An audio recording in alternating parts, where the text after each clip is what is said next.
Yes, welcome along to episode 7 of Upping The Ante in association with Bet365 with David Jennings and Johnny Dineen, counting down to the 2023 Cheltenham Festival. And have we got a treat in store for you? Yes, we have got a Christmas special where myself and Johnny Dineen will be previewing all the Grade 1 races and all the big handicaps for the first 2 days of the Christmas Festival on the 26th and the 27th. So that is a segment not to be missed later on in the show. And don't forget to like and subscribe to our YouTube channel. Leave a comment. Let us know what you think of Johnny and share with your friends. Let them see Upping The Ante and we'll see what they think. So Johnny Dineen, how was your weekend? France didn't win the World Cup. Giroud was taken off after 15 minutes. You must have had a Beano. No, I was watching racing while Giroud was doing his stuff anyway. But or wasn't doing the stuff. Yeah, well, I didn't actually see him now because when I went to turn it on, he was already gone off. So I was kind of half looking for him. And where is he? Next thing I see him on the bench. But look, he obviously didn't play very well. But look, age catches up with everyone. Like he's 36 years of age, and bar you have a real superior talent like the likes of Messi and maybe Ronaldo, them guys.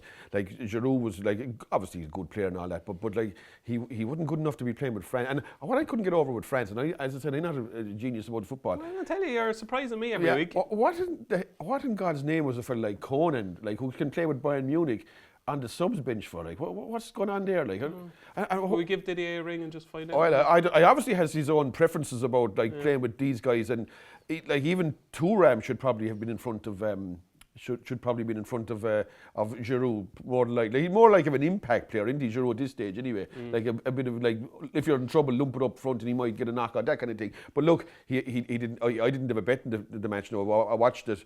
I had a small bet on the penalties, all right. Just on the penalties? Yeah. Tell me more. Look, when I got the penalties, it was 10-11 the favourites, and I just to watch it to heighten the excitement, I had a tiny bit on the winners. Just kind of favoured the goalie one over the other. You know what I mean? What about Lloris? Lloris wouldn't stop sheep, would he? Like Lloris, I don't think so. Anyway. Wouldn't stop sheep. Yeah, like he was nearly running out of the goal when you boys were hitting him in. You know what I mean? Like, and your reminded me of me back in my heyday. Yeah, your man was psyching out fellas and everything. Like he was good in goal. Like even the ones he didn't save, he wasn't far off saving them. Now, bar one, like, but straight down the middle, that was a rocket. Everything he couldn't do anything with that. But look, I like putting head to head, you'd go with Martinez against Lloris. But it's surprising about soccer, isn't it, that a lot of the really good goalies are no good at stopping penalties. Yeah. Sure, very close though, Johnny. What? Very close, like. Who? The penalty spot is very close. It's 12 yards. You have a big, massive goal. Oh, I know, but like. Lloris should nearly have. They weren't even great penalties, were they? Like, you know, they weren't, to be fair. No. But look, as going back to Giroud, Giroud's like You like going back to Giroud? No, I'm just saying that he's a player that's past his sell-by date. Like age catches up with everyone, and once them big clubs like Arsenal and they get rid of you, you're not going anywhere. You're only going heading one way. Then it's downward spiral. And like, to be honest. I think soccer is like racehorse trainers. You don't get anything from them top outfits, really. Like if you get a horse off of Willie Mullins or Gordon Idiot, you know, they're on the way down. Oh, I think so. It's like getting a snack box with nothing in it. Do you know what I mean? You go to a chipper, it's kind of a snack box, and next thing, all you get is the box. The packaging is the same. Yeah, but yeah. Well, it's what's inside the engine is has well and truly been dipped. You know, that kind of way. So. Okay, so that's the World Cup finished. Did you finish up or down for the World Cup? Did you? Well, I only had one decent bet, and England. I lost that. So and I won tiny and won on Sunday. But look, it wouldn't be. Well, I have to say, I'm a little bit disappointed that the whole World Cup soccer segments are over, Johnny, because I've enjoyed it over the last few weeks, and I've enjoyed your contributions. But this is a racing show, right. And we saw one of the stars of the racing game in Galloping the Champs, who we're going to speak about very soon in the show. But just overall, marks out of 10 for Galloping the Champs. Oh, you'd have to give him a 9 anyway. I'd say, yeah. I like the fact that he was able to settle. I like the fact that he jumped with aplomb and he settled the opposition quickly after the last bend race over. No, he only kind of did what you'd expect him to do as such, and he was like 90-1, so you're kind of half expecting those horses to win well, and he did win well. Like, and on top of that, I suppose Fakir the Darius, they were kind of more or less saying that he needed to run, and there wasn't much else in the race. So, but I think if you're on a Ante-Post for the Gold Cup, you'd be more than happy with what you saw yesterday anyway. And he's going to be a huge runner now anyway. Like he has stamina to go 3 mile and probably over it, and he's a young horse going up, and they usually are the ones to beat in Gold Cups, to be honest. Absolutely, and we're going to talk a bit more about Galloping the Champs later on in the show. And just to tease them, Johnny, have you got a Christmas banker? Don't tell us, but have you got one for later in the show? One that can't be beaten? I have a few, yeah. Expecting a bit more oomph there, Johnny. Have you? I have. He has. He's a Christmas banker. So you're going to have to stay tuned. Yes, you know the drill by now. We kick off with our questions from the crowd. And the first question this week comes in from Kevin Fennessy. And Kevin wants to know, if Constitution Hill is long odds on for the champion hurdle, Johnny Dineen, why on earth is Galloping the Champs not odds on for the Gold Cup? Is 7-4 with Bet365 not an incredible price, in Kevin's own words? So why is Galloping the Champs not shorter than he is right now? Well, first of all, one of them is a 2-mile hurdle over a 26-foot runner, like a chase. Do you know what I mean? There's no comparison between the betting mediums. If you were to have your brains in a horse in a race, ideally it's a 2-mile hurdle, isn't it? Like okay. I think the obstacles are smaller, obviously, and the distance is shorter. So just simplifying it that way, for starters. Exactly. Okay. Constitution Hill is no trip worries. I mean, the other guy still has to go and prove he's going to stay the extra 2.5 furlongs up a hill in that kind of a. Constitution Hill has little or no opposition, maybe with the exception of Woody Mullins. It looks like Honeysuckle is going to struggle now. So you're talking Stateman. And like Vauban seems to have done a disappearing trick. Is he even entered in races at Christmas? I don't even know. No, he is, yeah. Is he? All right, okay.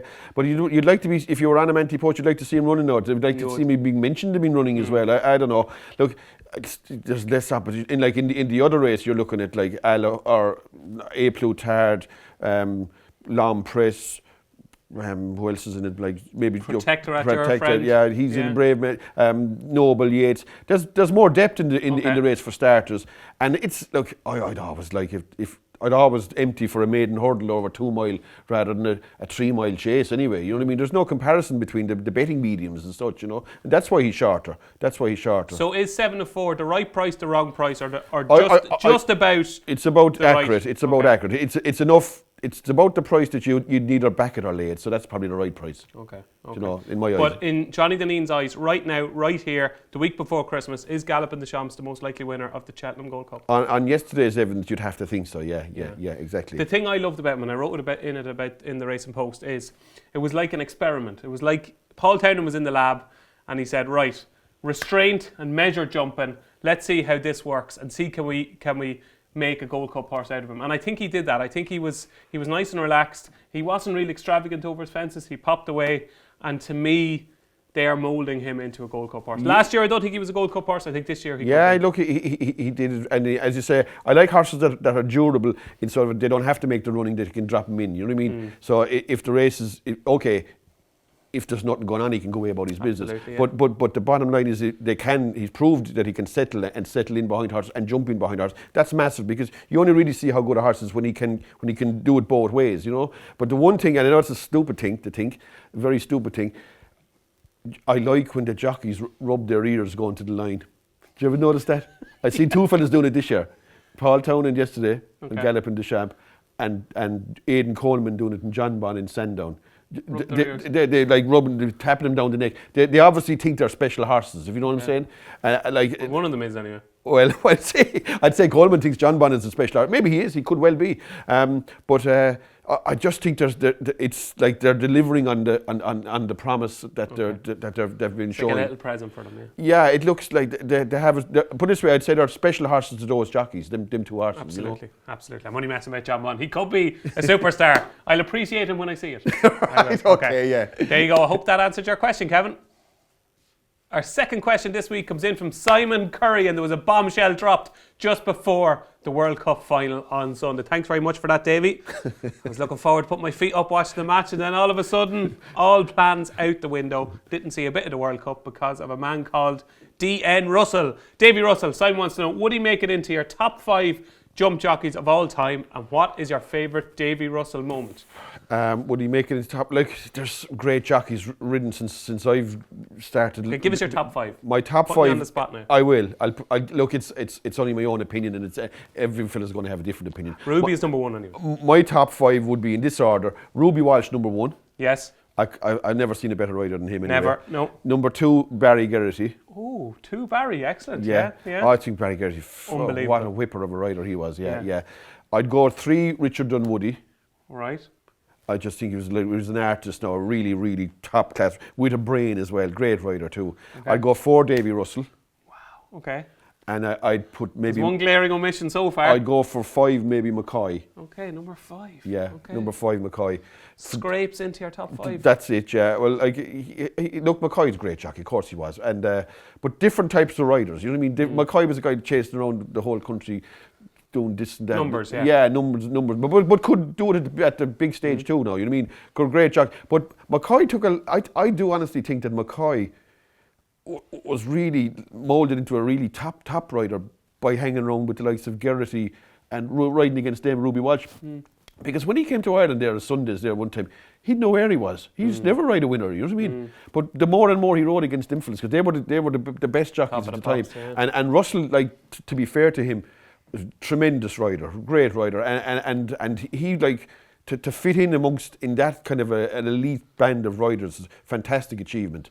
Like, even to be mentioned amongst those guys is brilliant. And now everybody has their kind of best Davy Russell ride. For me, it's not a massive high profile one, but just what summed up Davy Russell to me, Diamond King, Coral Cup, right, for Gordon Elliott, big drifter on the day, just scrape paint the whole way, up the inside, off the last bend, up the inside, pings the last and goes and wins. And I just thought at Cheltenham, when he was on the right horse at Cheltenham, the presenting Percy's, that type of a horse that needed to be just kidded along and sneaked into the race, he was glorious. yeah, a great He jockey. took chances. A thing Ruby Walsh always said, he rode to win the race and he wasn't afraid of losing it. That was the big thing I thought with Davy Russell. But I think, David, there's a huge difference between riding a horse where you have to kind of probably take chances to win, but when you're on an expected one, you can't be taking chances. Do you know what I'm saying? When you're riding in the Coral Cup and your horse you mentioned there, Diamond King, you need the gaps. You need to save ground to poke your head through and get a good jump at the last and go ahead and win. But when you're riding something about 11 to 8 on in a race, you can't be taking chances. You can't be behind a bad jumper. You can't be 5 wide, all that kind of stuff. That separates the good jockeys from the bad guys, because they'll ride different races on when the expectation level is different. And like Diamond King, I remember that race, yeah, like he was probably brilliant on it. But he rode for luck, of course, because he probably needed luck. He was riding a 12 or 14 one shot in a competitive race. But what I can't stand is fellas that are riding for luck on skinny ones, when there's no need to ride for luck. When there's absolute, looking for breaks in flat races, like you're hoping to come through. That's no good in a yoke. It's 5 to 4 on. You can't be hoping to come through. You should have your position already, and that separates the good jockeys. I think the good jockeys can win when they're in the expected corner, when everything is on the line and they're expected, they deliver. The bad jockey will leave a load in the middle of the road.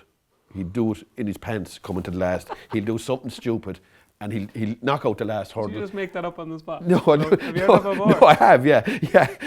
But Load in the middle of the road. Yeah, he'll do something stupid and he'll come to the last and he'll fluff it. He'll lose a length and a half and he'll get beat. Okay. And that's the difference between the good jockeys. And I think Russell and them fellas, and Ruby Walsh, they had the killer instinct. Other guys don't. Your favourite Davy Russell moment?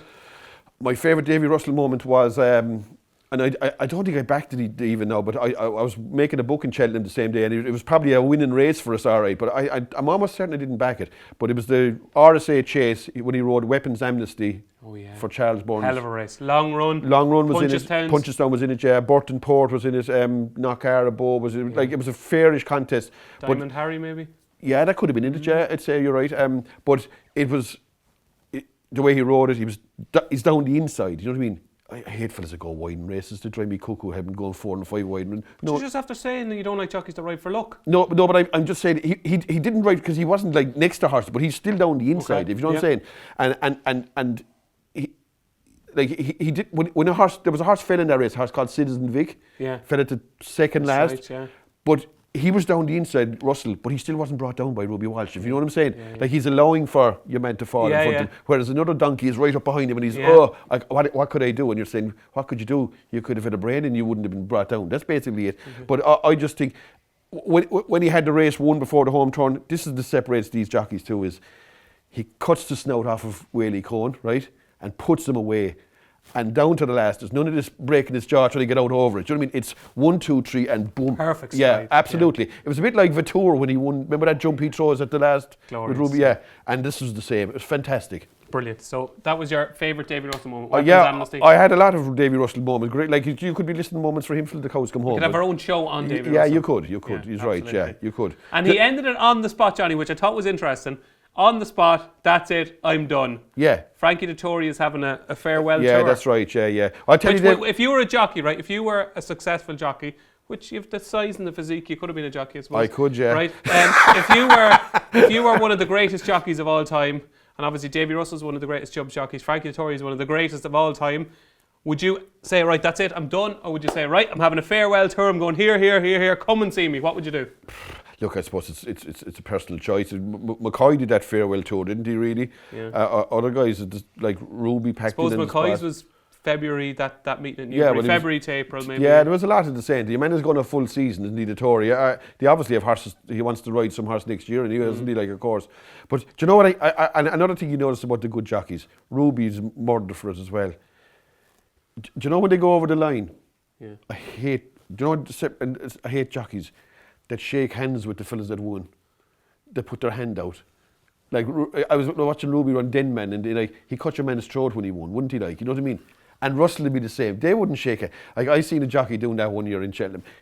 Gerard took a race off him, right? Outrode him. He gave him the stand side as well. Your man allowed Gerard to come up the stand side in a race, right? Outrode him in a driving finish. And then when they're over the line, the hand goes out, and they're like, go away, you. I don't know about that, Johnny. I'm going to disagree with you there. That's a sign that they will kill each other in the race, but when the race is over, they have to step beside one another in the way. You have to have the killer instinct too. What about last year? Shishkin against Energamine in the Clarence House at Ascot. First thing, Paul Townend went over to Nico de Bonville, shook his hand. Are you telling me Paul Townend doesn't have a killer instinct? But no, it has become more fashionable in latter years for fellas to do it, because fellas started doing that kind of stuff. You know what I mean? But when Kaito Star and Dinmore Road, that was 2008. There's no such thing as that stuff. Like, you know what I mean? But then fellas started doing it, and other fellas had to follow suit. You know what I mean? But I guarantee you, Ruby Walsh, when he was riding, didn't want to shake hands with the guy. So tell me this, right? If I tip more winners than you at the 2023 Cheltenham Festival, are you going to shake my hand? I will. Oh, that's no problem. Yeah. Right. There you go. That is our second question. And our final question this week comes in from Patrick Devereaux. And Patrick wants to know, can he have a Cheltenham banker from the following stables? Willie Mullins, Gordon Elliott, Henry de Bromhead, and any British horse, okay? So we want 4 bankers here for Patrick, okay? So your Willie Mullins banker is? Is Energamine. Okay, At the minute, I'll go it is, Facile Vega. Right, okay. But they're about the same price, so like, yeah, look, I suppose Allaho would have been his banker, but you just don't know whether that's going to turn up or not. But at the moment, if I had to pick one to save my life, I'd go with Energamine, because there only looks one opponent, really, you know. Okay, Energamine. Gordon Elliott, banker? He's probably his closest to having a banker would be Delta Work. Yes. Probably the shortest priced horse he has running there. I got ridiculed, Johnny. I did a column. I said, I think it's time to get rid of the cross-country chase at Cheltenham. Okay, yeah, ridiculed on Twitter. Right, okay. I'd swear I was after murdering families and everything. Unbelievable. Yeah. No, I don't like the cross-country chase anymore myself, but I do think Delta Work is... Yeah, he's a good thing. He'd probably be hard to beat, Okay, so Delta Work is Gordon Elliott's banker for myself and Johnny. Henry de Bromhead. Well, Henry de Bromhead wouldn't have anything that remotely you consider a banker. His best 3 chances or 2 or 3 chances would be Honeysuckle if it did switch to that mare's race. Hidden Valley Lake is only probably 6 or 7 to 1 chance for that Albert Bartlett, and Plutard if it bounced back, and like it still has to bounce back, and now your man is after cementing his position as well, so he only has a chance as well. So, like, I wouldn't think Henry de Bromhead is a banker. Like, if you were betting right now, you'd say Henry de Bromhead wouldn't have 2 winners at the meeting at the minute. You know, I would have said he'd be under 1.5. But if I was to pull your arm and force you, who would you go for as his banker? Honeysuckle if she went for the mare's hurdle? Yeah, if she won in Leprosy, like he's probably she's the shortest priced horse he has running at the minute. If you force me, that's the one I'd go with. Yeah. Okay, one at a massive price. I'm going to give a shout out to. I think Arctic Brazil is a nice horse. I know the race was a bit of a mess at at Cork, but I think he will develop into a nice horse. So it'll be interesting him if he showed up at the Ballymore. And any British horse we have to get in here. This is the easy part. That's the easy one. That's surely Constitution. Begins with a C, second word starts with a H. It's Constitution Hill, isn't it? Surely. Like the British horse, look, that's going to be the shortest price favourite of the meeting anyway, more than likely, isn't it? Surely, yeah. Absolutely. I mean, that could be. It could be monkfish territory. It's a possibility. It's a possibility. Because if nothing really comes forward from the Irish horses, it'll be unbackable. Yeah, absolutely. So there you go. There are your 4 bankers for the 2023 Cheltenham Festival from those stables. And Johnny Dineen's performance of the week is? Well, it's Galloping the Champ. Oh, you're playing it simple. I am. Yeah. I couldn't find one anywhere that come next to near it. So there was no point to go out of left field for the sake of it. And as I say, keep it simple. I think if you're on him for World Cups, you'll be very happy with what you saw there yesterday. I think you would anyway. And he'd probably go. Where's he going now next to that Dublin Racing Festival? Probably the Irish Gold Cup. Yeah. Well, look, if he cements his position there, he's going to could be the wrong side of evens by the time the Gold Cup is running. You know Absolutely. The one thing about Galloping the Champs, I don't know if you get this. Maybe you're a bit older than me, but with the likes of Galloping the Champs and Constitution Hill, you get that kind of tingling, nervous excitement before they run. It's like I'd be kind of half nervous before these horses run, not financially or anything, just for the love of the game. No, I don't get that now, David, myself, to be honest. Only if you have a right dig at them. The only thing I get is in my poker. That's pocket in Irish for our British viewers. When one gets beat, I get a bit of a tingle. Okay. Well, I get a tingly feeling when these horses show up. As I said, I like the horses, but I wouldn't be as mad about them as some fellas, if you know what I mean. As it's a betting medium as far as I'm concerned in a lot of areas. You know? But Galloping the Champs was your performance of the week? It was, definitely, yeah. I think not many will disagree with that. So Galloping the Champs is Johnny Dineen's performance of the week, but what is his Eyecatcher of the week, Johnny? Have you an Eyecatcher? I haven't. I genuinely haven't. Right, that's €50 docked off your wages, right? Yeah, I couldn't find one. Only paying you 3/4 of what you owed this week. I came up with something out of left field slightly. I went through the 2 meetings. I couldn't find anything that was any remotely what I could consider an Eyecatcher. I'll give you one, right? Okay, go just ahead. One, okay? I thought Get My Drift ran much better than he did on his last visit to Punchestown. I think Get My Drift could he be a Grand Annual horse? Maybe, I don't know. Maybe he's not really up to that. But Get My Drift down the line, he's getting plenty of experience over fences. He's trained by a master and mouse, and I think Get My Drift someday could be the Punchestown Festival, maybe a 2 mile handicap, could be Fairy House, but someday put Get My Drift in your tracker. I think Get My Drift will win a nice pot this season. I thought he ran well against Appreciate. Okay, so sorry, what have you got for me? My two, I would follow them over a cliff as regards opposing them.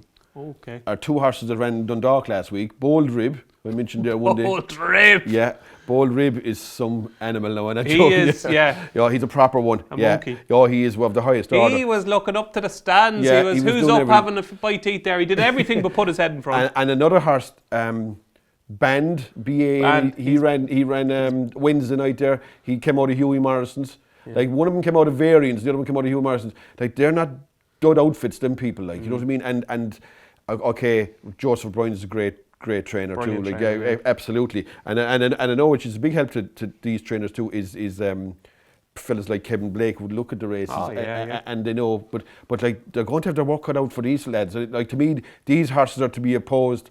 At all costs. In any company, absolutely in any company. You'd back Bold Rib and you wouldn't back that down Dingle and Band is as bad as it and is getting his head. Band is literally banned. Oh, Band is completely red carded as far as I'm concerned as a punting me. Like, you'd be looking for anything to beat these horses when they turn up. So with that in mind, then, are you kind of can't wait for these horses to be entered again so you can lay them? No, you'd be probably looking to back some to beat them, or maybe look, like Bold Rib is never going to be short again, is it? Surely they're going to get tired of backing that thing, isn't it? Like, you know what I mean?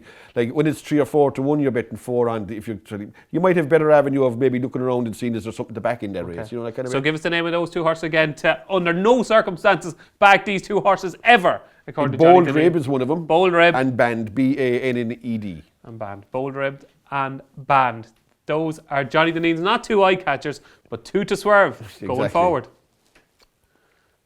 So, Upping the Ante viewers, now it's time for your little Christmas treat. Yes, we're going to preview the Grade 1s and the big handicaps on the 26th and the 27th of December. So this is going to be short, it's going to be snappy, it's going to be everything they want to know but all within a minute on each race. Okay, Johnny Dineen? Fair Okay, enough. so we're going to kick off with the rescheduled long walk hurdle, 12:45 at Kempton on the 26th. What does Johnny Dineen fancy? Probably going to lay the front two in the market, The Champ and Paisley Park, because I think if something can improve past them, and you've only one horse staying because they're both the same Have horse. you much running for you though? You might have, all you need is one. You only need is Miranda. one.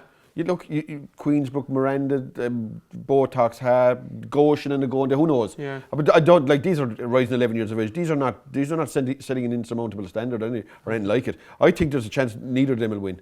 Okay, I like Champ when he won at Newbury. I think Kempton will be fine for Champ. I just thought he raced with so much exuberance at Newbury. I thought he looked a different horse to what we saw at the latter stage of last season. So I'm a Champ fan. I think 15-8 is more than fair about Champ in the long walk hurdle. The Christmas hurdle, Johnny? Christmas hurdle, there's no offers in that, surely Constitution Hill, Bolton. Is there a chance you could back him? No, he'll be unbackable, won't he? Constitution Hill will be heading for 6, 7, 8 to 1 on. Would you be tempted? No, not just to steal a couple of quid. No, I wouldn't be bothered. No, about 3 on is about my limit now, basically, and that would have to be something I'd consider a 30 on. You know, that kind of way. Okay. I know even those get beat, so I definitely won't be facing Constitution Hill. Okay, no. so it's Constitution Hill for Johnny and Constitution Hill for me, obviously as well. Sticking with Kempton, the King George, Johnny, the highlight of the festive period, the King George, and it's a very competitive race this year, and there's a lot of different angles you could take into the race. Where are you going with the King George? Well, the first thing I'm having is no bet in the race. Definitely. That's great, Johnny. Yeah, Thanks very much. yeah. I'm glad we booked you. But I like the King George to watch, but maybe not necessarily to bet in it. I think the last big bet I had in it was Vatour, and he was collared by Q card. And how did he not win that? yeah, it was unbelievable. And I was having a stinker the same day, but I just wanted you meant to get glad out. you got over it anyway. Get out. We're over it, all right. Yeah, but anyway, look. I think the front two in the betting set a good standard here. I think one of them are likely to win. And I'd kind of see the ones behind it like Hitman, Envoyal, and they don't appeal to me at all anyway. Okay. Now, bad ground to be a worry for Brave Man's Game, I think, you know. But if the ground is somewhere reasonable there, I think they'll probably fight it out. But they're not backing either of them either. No. Now, I know a lot of our top judges in the Racing Post, the likes of Tom Siegel, Paul Keeley, they're all over Long Press. They think Long Press is the real deal. They think he'll win the Gold Cup. They think he'll win the King George. They think he'll win the World Cup. They think he'll win everything, Johnny, Right, okay. But in my head now, I could be wrong here, and you might disagree with me, okay? The King George has been Brave Man's Game's World Cup for 2 years now. Even going into the Caught with Star Novice Chase last year, Nichols was talking about the King George, not Gold Cups, King George, King George. So for at least a year, this horse has been trained to the minute for one day and one day only, because he's convinced Kempton is his track, okay? Whereas you've got Long Press who, maybe will he go for the King George? I'm not sure. Where will he run at the start of the season? Excuse me. He went for a handicap in Newcastle. I don't know. Brave Man's Game is going to be the ready horse, the cherry ripe on the day. This is big day. I think the Gold Cup is Long Press's big day. Yeah. So that would sway it in Brave Man's Game favour, in my opinion. Yeah, look, I kind of have swerved in my opinion too, to be honest. The Brave Man's Game, it's been his target for months and months and months, whereas it's a kind of a, like, Long Press wasn't even running in the King George about a month ago. You know that kind of way? Or even a few days ago. Yeah, whatever. Yeah. But no, a very clever fella said to me last night, I never even spotted this. Just me, no? No, it wasn't. It was your missus. Burn. Oh, obviously not if she's married to me. But anyway, he said that Long Press's form, right-handed, is questionable. Yeah. And he thinks he's a better horse going left-handed. I never spotted that, now, to be honest. You know? Oh, well, that was the big thing going into Cheltenham last year, wasn't it? Yeah, because even at Sandown, he said his form is this way, is against weaker opposition or something, that he's yet to prove himself right-handed against the top level. Look, if you force me up against the wall, I'd pick Brave Man's Game, but I'm not having a bet in it. I'm a Brave Man's Game fan. I think 2-1 is fair. I think this is his big day. And on home soil in Ireland, Johnny, the brand new Racing Post app Novice Chase is the feature Grade 1 race on St Stephen's Day, or Boxing Day, as some of our viewers call it. It looks Phil Doors for the taking, in my opinion. Well, Phil Doors, Hollow Games and Banbridge, if it turns up, are about the only three you could see having any chance in it. You'd have to go with the one Kennedy picks. Would it be Phil Dore more than I think he'll ride Phil Dore. Will he? Yeah. Well, if he does, I hate going against the jockeys and the stable selection, and if he does, it's the one they have to beat. You look at last year, Riviere de Tel almost gave way to Fernie Hollow. Yeah. And I think Phil Dore is definitely more ability than Riviere de Tel. Or Riviere de Tel is after turning into a little madam, isn't she? Like, yeah, I think is, so. Yeah. Oh, she's a bit of a diva these days. Oh, she's a dirty thing. I don't like her at all. Anyway, her antics the last 2 days now are. I wouldn't like her. Even in Carlisle, she ran stinking, absolutely stinking. No. Now, saying that, that's travelling. I don't know, but I wouldn't trust her ever again anyway, Riviera de Tel. Yeah, I think Phil Dore, I think it's a real shrewd move by Gordon Elliott and the team in Colentra to run Phil Dore, send him straight over fences. He jumped brilliant at Navan. He did, yeah. I think odds against Phil Dore is going to be a decent Well, look, price. if Kennedy picks him over Hollow Games, well, you'd have to just respect that opinion. You like Hollow Games, don't you? Like I think in all these shows, Hollow Games has got a little bit of a mention here. Yeah, You no, think he's a nice horse? I do. Maybe it mightn't be a 2-miler at the same time, you know. Yeah. But this is a funny race. I remember you see skinny ones in this race over the years. They get beat. Yeah. They get beat in it. Yeah. do, yeah, I yeah. sold out to some horse years ago.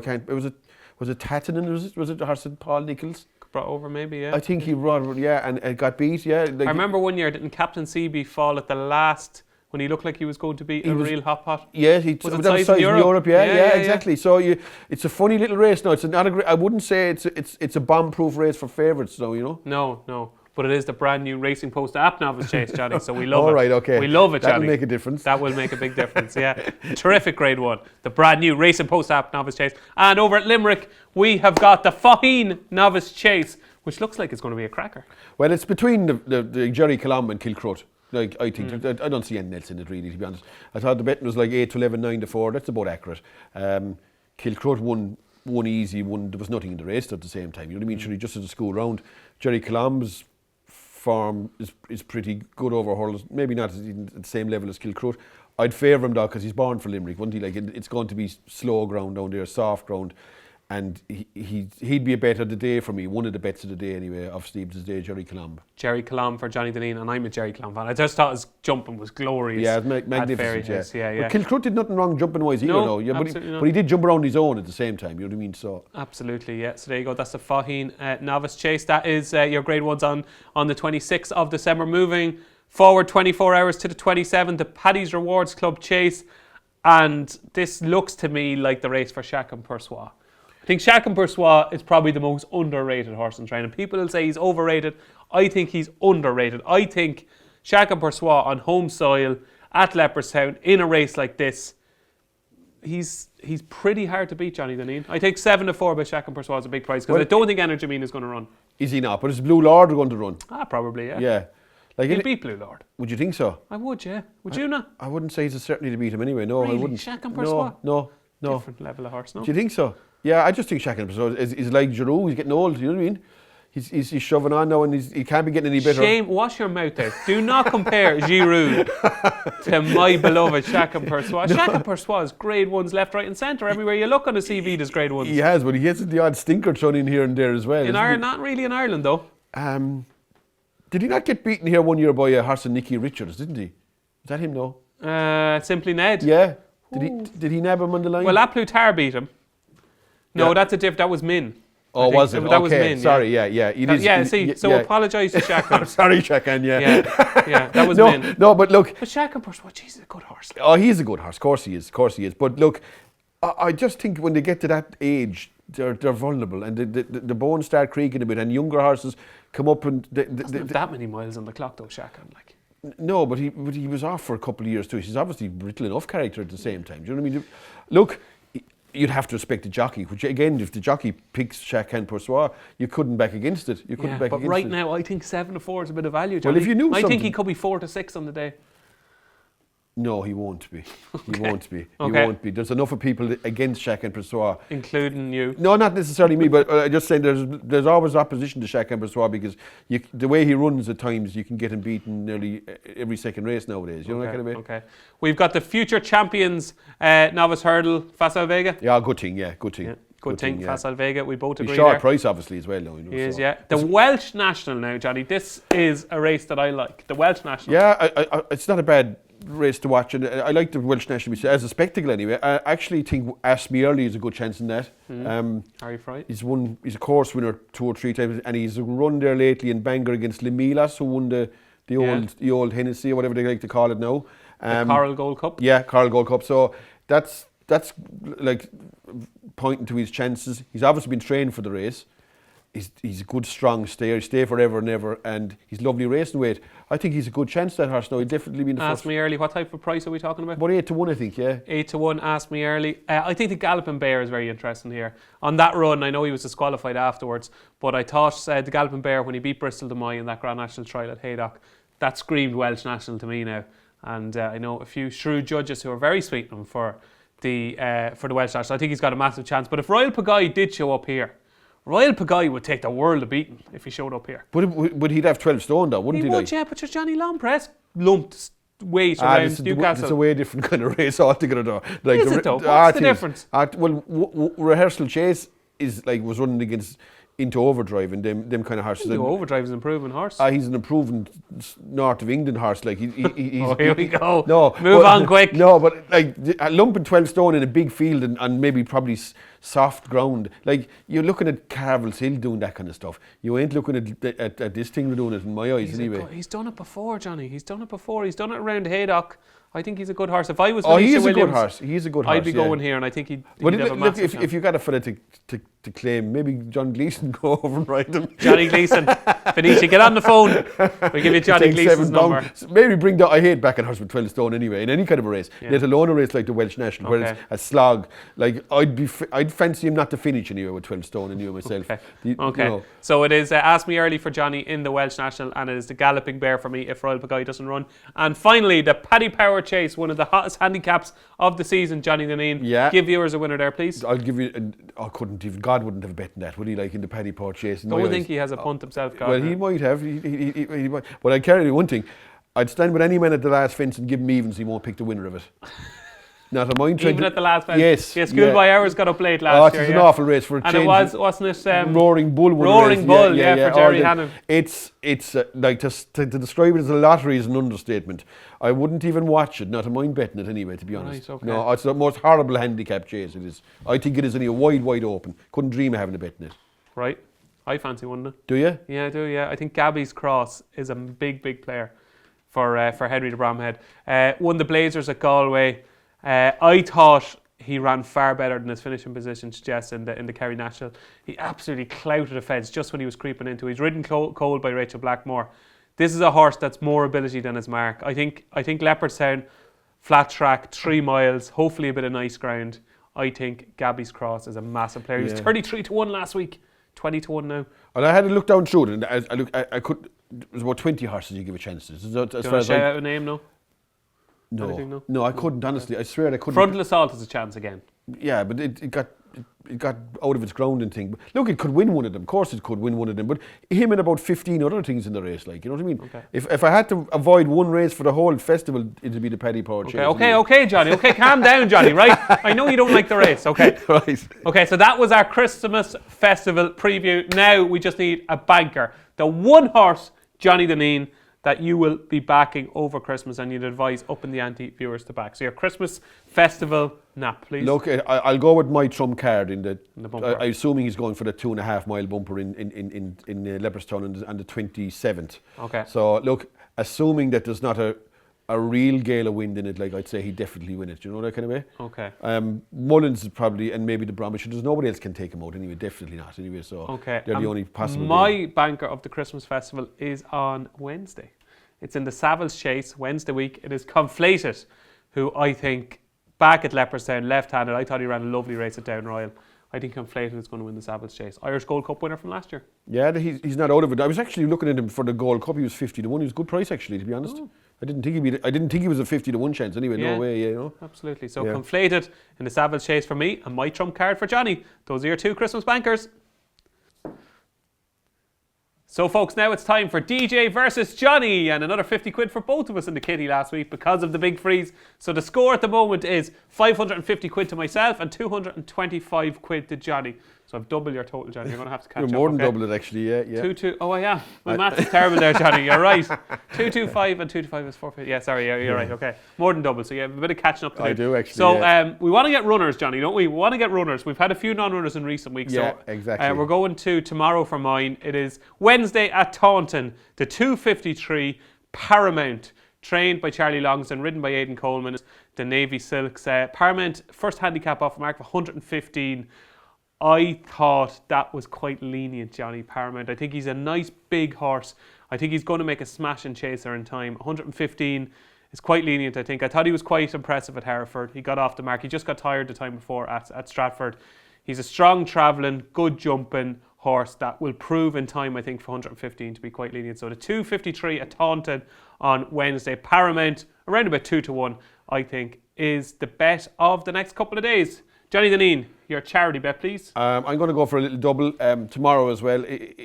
Issuing Authority. I mentioned that horse another day. Where does he run? He's running in the 12:45 in Hereford in a maiden hurdle. Okay. Look, it's a big field. It's not a bad race for Hereford now, to be fair. But I do think he's well up to winning one of those tracks. He'd probably even take a higher rank at some stage during the year. Okay. So Issuing Authority is number one. And I put him. I'm going to stick him in with El Fabiola because that's going to be like 3 on in the first race, and the double should be 3-1 or 7-2. He's running in the 11:35 in Fairyhouse. Yeah.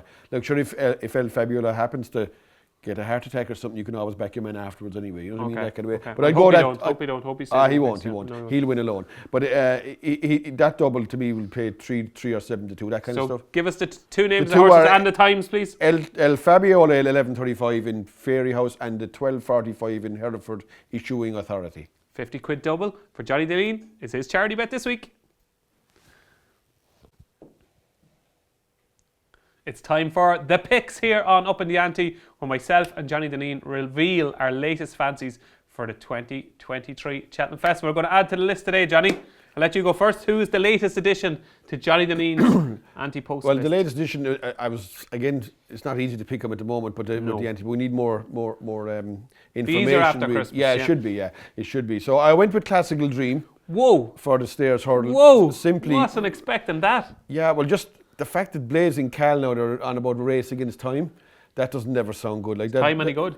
What? I don't know. I always find that they lose that race against time anyway, don't they? Time is very, very talented performer. Look, he looks like he might be on his way out of that race, and I'm looking down through him, and I don't see anything coming out of left field for that kind of race. No. So I'm just thinking. My eye is still stuck in that left field, so he is. He can't get out of it. Yeah, I think if he beats Flooring Porter, he's a great chance. And like there isn't a lot between him and Flooring Porter on some of the form. And I think the key to the Classical Dream is fresh. Yeah. I'd like to see. He won't run on the Galmoy this year. I'd like to see him go straight there now and take a chance. Well, you don't think he'll run at Christmas? I hope not. Yeah, I hope not. Yeah. Okay. I'd be hoping that his best form is after big breaks. Yeah. Like he won in Punchestown. After a colossal break. Monster break. Yeah. And his form first time out is outstanding. Look, I maybe if they run him in, I'd like them to go there straight and take a chance, and maybe that fresh might be good enough. And as I said, I don't see anything that coming there. This doesn't look like when you're looking at the long walk hurl, like them horses don't count, do they? Like Champ and Page. There's nothing going to come out of that race that you'd be worried about anyway. In my end, like I think if he beats Flooring Porter, he'll nearly win it. Okay, so Classical Dream at a very generous and boosted 9-1 with Bet365 is Johnny Dineen's latest tip for the 2023 Cheltenham Festival. And I was looking through the markets like you, Johnny, trying to find a race that there was a little bit of value in, and the one I came down on was the Brown Advisory, which is double figures to field at the moment with a lot of firms. And it's hard to believe at this stage, you're coming into Christmas, that you don't have a single priced horse for the Brown Advisory. And I'm taking a chance on 3 Stripe Life from the Gordon Elliott stable. It was pulled up after saddle slipped after a desperate mistake in the Drimmore. Was sent off 5-2 favourite that day to beat stablemate Mighty Potter. And my thinking with 3 Stripe Life is he could run in the 3 mile grade 1 in Leopardstown at Christmas, okay? Because they have Mighty Potter who's favourite for the, I know it's different owners, and they do run against each other a lot, Mighty Potter and 3 Stripe Life. They did so a couple of times last season. But I think they're going to separate those. So I think Fildor and Hollow Games are their 2 milers. I think you've got the likes of obviously the 2.5 miler, you've got Mighty Potter, and then you've got Jerry Colomb, and I think maybe 3 Stripe Life for the 3 mile direction. But Jerry Colomb is ground dependent and does need a cutting ground. So I just wonder with 3 Stripe Life, are they going to run him at Leopardstown at Christmas in the 3 mile grade 1? I think he'd be favoured for that, and I think he'd take a bit of beating 3 Stripe Life. He might be bump into Gallard of O'Neill or something like that. But I just go back to the Ballymore last year. Like he travelled beautifully through the race. Nothing seemed to faze him. He plodded along. He put it up to Sir Gerhard when Sir Gerhard was on a going day. That was a really good run, I thought, from 3 Stripe Life. He went to Aintree and he won the grade 1. Beat my beloved Might I, but there was some good horse in behind that day. I just think he's a very solid horse. Yes, he did obviously make that mistake up at Ballyhack in the Drimmore, but I think he's a very good horse, 3 Stripe Life. And I think 14 to 1 with Bet365, 3-stripe life for the Brown Advisory is too big of a price. I'm hoping, Johnny, he goes and wins at Leopardstown, the 3 mile grade 1. And we're going to come back next week and he's going to be 5 to 1 favourite. That's what I'm hoping, okay? So there you go. My latest selection for the 2023 Cheltenham Festival is 3-stripe life and the Brown Advisory. So Up in the Ante viewers, we've got a competition for you. Yes, we have got a competition and it couldn't be easier to enter. Do you fancy winning 2 club enclosure tickets to the first day of the Cheltenham Festival to see the likes of Festival Vega, Constitution Hill, Appreciate It or John Bon in the Arca? Well, you could win 2 tickets to see them, and the club enclosure ones, Johnny, they're the good ones. That gets you into everywhere. Club enclosure tickets, all you have to do is download the new app and log into any bookmaker on the new app with a chance to win those 2 club enclosure tickets to the first day of the Cheltenham Festival. The offer closes on midnight on the 9th of January, and you have to be 18 or over to enter, Johnny, which is fair enough. You have to be 18 or over, obviously, but you have to log in to a bookmaker on the brand new Ante-Post app, download it, and you could have a chance to win 2 club tickets to the first day of the Cheltenham Festival.